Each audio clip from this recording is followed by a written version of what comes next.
Hi everyone. तो चलिए start करते हैं अपने इन एनर्जी के क्लासिफिकेशंस का लास्ट लेक्चर, जहाँ पर हमने सारी क्लासिफिकेशंस पढ़ी थी, उनकी एडवांटेजेस डिसएडवांटेजेस पढ़े थे और साथ ही साथ कहाँ कहाँ कितनी पैदावार है ये भी हमने उसकी जानकारी ली थी।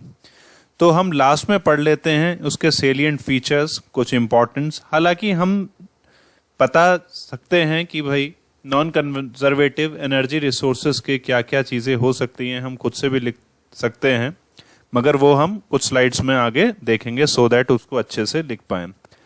और साथ ही साथ बहुत अच्छी इन्फॉर्मेशन मैंने यहाँ पर एकत्रित की है power sector of India, 2-4 websites से मैंने ये इन्फॉर्मेशन ली है सो दैट आप पावर सेक्टर के बारे में पूरा एक इम्पॉर्टेंस उसकी जान जाएं, कहाँ कहाँ कितनी पावर हमारी जनरेट होती है, किस किस सोर्सेज से होती है, वो जान जाएं। एक लेक्चर मेरा लेक्चर 1 भी ऐसा ही था और ये भी कुछ ऐसा ही इंटरेस्टिंग होगा जिसमें रिन्यूएबल एनर्जी रिसोर्सेज के बारे में भी मैं बताने वाला हूँ। तो स्टार्ट करते हैं importance of non conventional energy resources की। हम जानते हैं कि फॉसिल फ्यूल से होने वाला जो हमारा प्रोडक्शन है वो बहुत डिके कर रहा है, रैपिड डिके हो रहा है उसके अंदर, क्योंकि कुछ सोर्सेस हमारे जो हैं वो खत्म होते जा रहे हैं, जिसकी वजह से हमें नॉन कन्वेंशनल की तरफ जाना पड़ेगा। ये ज़रूरी ही नहीं, मैंडेटरी हो जाएगा आने वाले समय पे, क्योंकि अगर हम इसी रेट से इस्तेमाल करते रहे तो आगे फ्यूल बचेगा ही नहीं। तो कुछ पॉइंट्स हैं वही मैं यहाँ पर बता दे रहा हूँ, क्या इंपॉर्टेंस है एनसीआर की। जैसा मैंने आपको बताया कि डिमांड जो है वो हमारी डे बाय डे बढ़ती चली जा रही है। डिमांड हमारी डे बाय डे बढ़ने के कारणवश हमारे जो फ्यूल्स मौजूद है नेचर के अंदर वो हमारे क्या होंगे, खत्म हो जाएंगे, जिसकी वजह से हमें रिन्यूएबल की तरफ जाना होगा।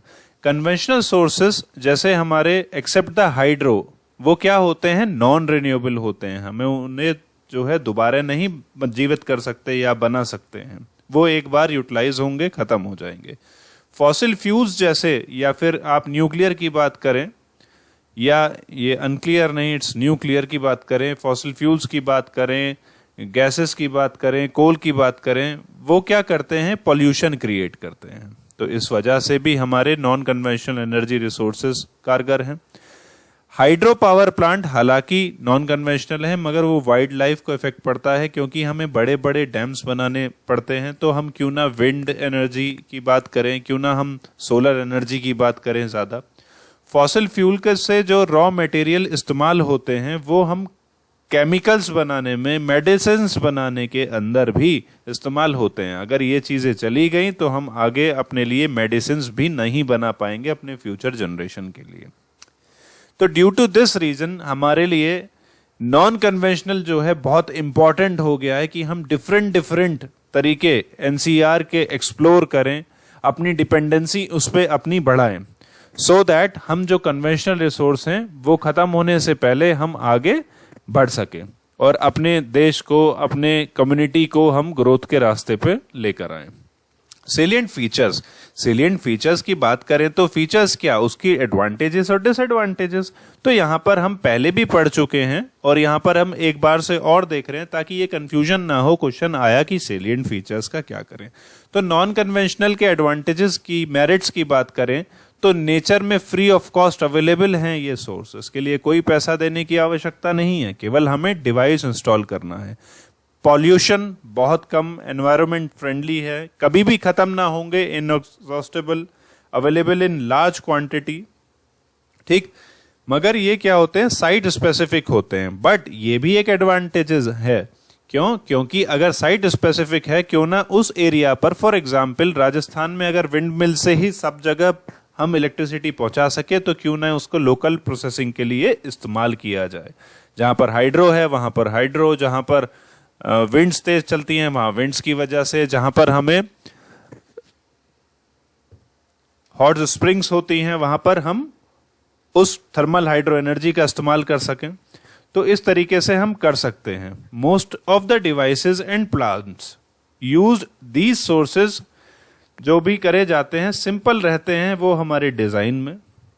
नॉन कन्वेंशनल एनर्जी सिस्टम जैसे विंड, वाटर, जियोथर्मल, बायोमास, इनको हम डायरेक्टली क्या कर सकते हैं, इलेक्ट्रिसिटी के अंदर कन्वर्ट कर सकते हैं, जो कि एक ट्रांसमिसिव मेथड है जो हम एनर्जी को एक जगह से दूसरी जगह पहुंचाते हैं।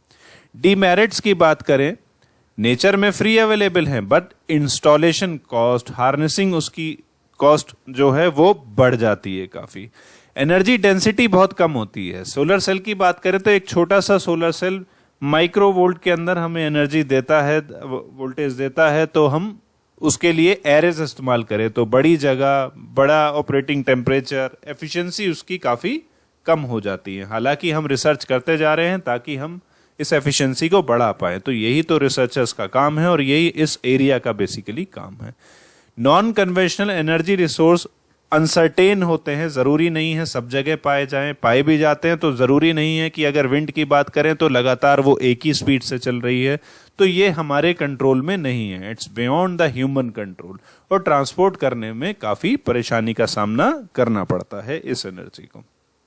अब बात करते हैं पावर सेक्टर हमारे देश की, पावर सेक्टर ऑफ इंडिया। तो मैं यहाँ पर कुछ टेबल्स लेकर आया हूँ, कुछ यहाँ पर क्राइटेरियाज लेकर आया हूँ जो मैंने अलग अलग वेबसाइट से, ऑथेंटिक वेबसाइट से मैंने यहाँ पर कॉपी किया है और उसको मैं यहाँ पर बताने वाला हूँ। चलिए बात करते हैं। As on 2021 what we have installed in our country, हमारे देश ने अब तक कितना पावर के लिए इंस्टॉलेशन की है। अगर सेंट्रल सेक्टर की अगर हम बात करें तो सेंट्रल सेक्टर के अंदर आप देखें तो 96,187 मतलब 96,000 के आसपास मेगावाट हम यहां पर उसको जनरेट करते हैं पावर को, जबकि स्टेट्स यहां पर अपना रोल प्ले करते हैं और वो 1 लाख के आसपास मेगावाट पावर स्टेट सेक्टर यहां पर करता है। Private sector 1,80,000। आप यहां देखें कि गवर्नमेंट सेक्टर क्या कर रहा है और हमारे प्राइवेट सेक्टर इसमें कितना योगदान कर रहे हैं। तो 1,80,000 के आसपास हमारा प्राइवेट सेक्टर खुद से जनरेट करता है। तो टोटल जो पावर है उसका 47%, approximately 50% are generated by the private sector और टोटल हमारी 3,80,000 के आसपास मेगावाट हम प्रोड्यूस करते हैं as on 2021। So it is the data taken by the website of the power sector and the data as on Feb 2021 का ये data है। तो अब बात करें कौन कौन से फ्यूल हम यूटिलाइज कर रहे हैं एज ऑन 2021। कोल से एनर्जी जो जनरेट होती है लगभग इतने मेगावाट एनर्जी, 53% हम कोल से इस्तेमाल करते हैं जो एनर्जी को हम प्रोड्यूस करते हैं। Lignite, it's a kind of coal also, 1.7%, gas से 6.6%, उसकी वॉट्स के अंदर भी मैंने यहां पर वैल्यू लिखी है। डीजल से हम 0.1% पावर प्रोड्यूस करते हैं, क्योंकि डीजल, पेट्रोल इस टाइप की चीजों को हम नॉर्मली गैस उसको हम डोमेस्टिक और ट्रांसपोर्ट के लिए इस्तेमाल करते हैं, इसलिए प्रोडक्शन के लिए इनको इस्तेमाल नहीं कर सकते हैं। हाइड्रो रिन्यूएबल पावर सोर्स है, जो देखें 12% हाइड्रो पावर हम प्रोड्यूस करते हैं। न्यूक्लियर पावर केवल 2% से भी कम, और जो हमारी रिन्यूएबल एनर्जी है वो लगभग 24% यहाँ डेटा बता रहा है। एग्जैक्ट वेरीफाई अगर आप EIA से करें तो ये डेटा हमारा अलग होगा, ये मैंने अपनी वेबसाइट से लिया है, अपनी मतलब इंडियन पावर सेक्टर की वेबसाइट से। आप इसको चेक कर सकते हैं, वेरीफाई कर सकते हैं। अब पावर ग्रोथ अगर हम देखें 2009 से लेकर 10 साल की ये पूरी अगर ग्रोथ देखें 9-10 से 2021, तो ग्रोथ हमारी इस पर्टिकुलर टेबल को चार्ट में कन्वर्ट करें तो ज्यादा बेहतर समझ में आएगा। तो ये हमारी ग्रोथ है। 2009-10 के आसपास 805 बिलियन यूनिट्स हम यहाँ पर पैदा करते थे, जबकि आज हम 1400 के आसपास बिलियन यूनिट पैदा करते हैं। लेक्चर 1 जरूर मैं यहाँ रेफर करूंगा, आप देखिएगा कि हम डेवलप्ड कंट्रीज से और जो हमारे साथ साथ चलने वाली चाइना से अगर कंपेयर करें तो हम किस रेशो में इस पावर को जनरेट कर रहे हैं, ये आप फर्स्ट लेक्चर में जरूर रेफर करिएगा। साथ ही ग्रोथ की अगर बात करें तो आज के समय पे ग्रोथ केवल 1% से भी कम है। ये मैंने फर्स्ट लेक्चर में बताया था, इसलिए मैं कहूंगा वो डेटा भी एक बार आप चेक करिएगा। तो ये जैसे जैसे टोटल परसेंटेज ग्रोथ की बात कर रहे हैं, यहाँ पावर तो आप देख सकते हैं इंक्रीज हुई है, बट ग्रोथ कितना हुआ, हम कितने एफर्ट्स लगा रहे हैं पावर जनरेशन के अंदर ताकि गांव-गांव हमारी जगह जगह पावर पहुंच सके। तो यहां देखें कि 19-20 में 1% only. So it's a very huge problem. So now generation including the renewable source अगर हम बात करें तो टोटल ग्रोथ के साथ साथ रिन्यूएबल को अगर जोड़ें तो 2015-16 से रिन्यूएबल के कुछ वैल्यूज निकल कर आई थी, तो परसेंटेज ग्रोथ 6% से लेकर 23, 24, अब देखें कि 19-20, जबकि हम बात करते हैं सोलर पावर में हमने इतनी रिसर्च, इतने प्लांट्स, ये सारी चीजें कर ली हैं, उसके बावजूद भी हम यहाँ पर डिके करते जा रहे हैं। कैसे? I don't know, you can explore the things. और मैं सीधा सीधा यहाँ पर नहीं कहने भी नहीं वाला, बट कहीं ना कहीं तो हम लोग लैग कर रहे हैं। We the peoples of India together with the government, कहीं ना कहीं तो हम लैग कर रहे हैं। We have to raise our hands. So generation from the renewable source अब बात करें एज ऑन 2021, ये डेटा 2020 टू 2021 का है। इंडिया ही पहले ऐसा देश है जहां पर एक मिनिस्ट्री रिन्यूएबल एनर्जी रिसोर्स की बनाई गई थी 1980 के अंदर, जिसे ministry of new and renewable energy MNRE के नाम से जाना गया। ये एक पब्लिक सेक्टर अंडरटेकिंग कहा गया। पब्लिक सेक्टर वो अंडरटेकिंग्स वो होते हैं जिसके शेयर्स पब्लिक के पास भी होते हैं, टोटली गवर्नमेंट के पास नहीं होते हैं। तो ये रिस्पॉन्सिबल है सोलर एनर्जी कॉरपोरेशन के। इंडिया में सोलर एनर्जी को प्रोड्यूस करने में ये रिस्पॉन्सिबल है। जितने भी हमारे रिन्यूएबल हैं उसमें सोलर के लिए मेनली ये बनाई गई है। और भी आप MNRE की वेबसाइट पर चेक कर सकते हैं, जिसमें अलग अलग पावर जो हम जनरेट कर रहे हैं through the solar, through the wind, वो भी वहां पर मौजूद हैं। हाइड्रो इलेक्ट्रिसिटी के लिए अलग मिनिस्ट्री ऑफ पावर जो है वो अलग से अपना पोर्टल बना देती है। इसको इंक्लूड नहीं किया गया MNRE के अंदर, हालांकि ये रिन्यूएबल है मगर इंक्लूड नहीं किया गया। टोटल जनरेशन अगर हम देखें इस डेटा के करस्पॉन्डिंगली, तो ओवरऑल जो भी हमारा प्रोडक्शन है उस प्रोडक्शन के अंदर केवल रिन्यूएबल की बात करिए, सोलर से लगभग हम 40% पावर 36050 36,000 मेगावाट हम सोलर से, विंड से 38, बायोमास से 10,000 एंड स्मॉल हाइड्रो पावर से 4,000 अराउंड, एंड वेस्ट से, जो वेस्ट हो हमें ज्यादा से ज्यादा इस्तेमाल करना चाहिए, वेस्ट मैनेजमेंट भी होगा, उससे केवल 168 मेगावाट हम प्रोड्यूस करते हैं इस देश में एज ऑन 2021 सेशन बेसिकली।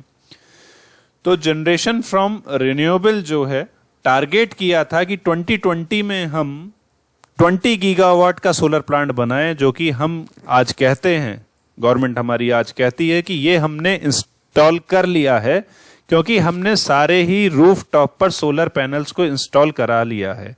आप देख सकते हैं जितने भी एकेडमिक इंस्टीट्यूशंस हैं उन सबके रूफ टॉप पर सोलर पैनल्स लगाए गए हैं। मैं ये नहीं कह सकता कि वो सारे सोलर पैनल काम में आ रहे हैं या नहीं। आप पर्टिकुलर प्लेस पर जा सकते हैं, अपने इंस्टीट्यूट में देख सकते हैं, आप किसी नेशनल और हमारे जो यूनिवर्सिटीज हैं वहां पर देख सकते हैं कि उसका इस्तेमाल कितना जनरेशन में हो रहा है। क्या हम वैल्यूज ही दे रहे हैं, क्या हम सच में इस्तेमाल कर रहे हैं, या फिर उसकी आड़ में हम जनरेटर्स और नॉर्मल इलेक्ट्रिसिटी को इस्तेमाल कर रहे हैं। We have to check this thing. Giving the data only, it's not the way. Basically, I belongs to some institution. I have read my degrees from there, और मैंने ऐसा कुछ देखा. So no need to tell the things about that. You have to explore this thing. India ने target किया है आगे अब 2022 तक कि वो 100 गीगावाट का सोलर पावर प्लांट बनाएगा, 60 गीगावाट का वो विंड पावर प्लांट बनाएगा, और 10 गीगावाट का वो बायोमास पावर प्लांट बनाएगा, और 5 गीगावाट का स्मॉल हाइड्रो पावर प्लांट बनाएगा 2022 में। ओके, 2022 तक। 3 of the top 5 largest solar power parks, देश में हमारे वर्ल्ड में जितने भी लार्जेस्ट सोलर पावर प्लांट है, अगर टॉप 5 में से 3 हमारे देश में ही लाई करते हैं, जिसमें second largest solar power plant park जो है वो हमारा कुरनूल में है, Andhra Pradesh, with the capacity of 1000 megawatts. The world largest solar plant जो है वो भदला सोलर पार्क के नाम से जाना जाता है, जो कि राजस्थान में से बिलोंग करता है, जो 2255 मेगावाट की एनर्जी को प्रोड्यूस करता है।